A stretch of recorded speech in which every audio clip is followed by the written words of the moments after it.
Good morning, love. Every home has its own sound. Some homes wake up with the smell of coffee and quiet conversations. Some are filled with children laughing down the hallway, and some have a dog waiting at the front door before anyone reaches for the handle.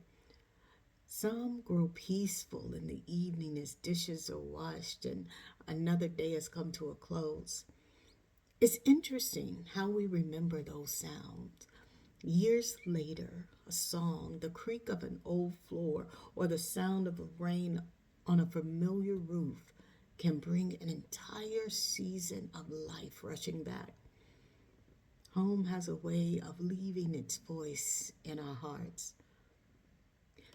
Maybe that's because home has never been defined by four walls.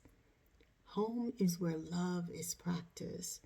It is where forgiveness is learned. It is where ordinary days become lifelong memories.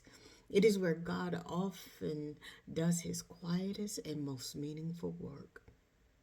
As this day begins, take a moment to appreciate the places that have helped shape your heart. Someone is experiencing home because you are there. Welcome to today.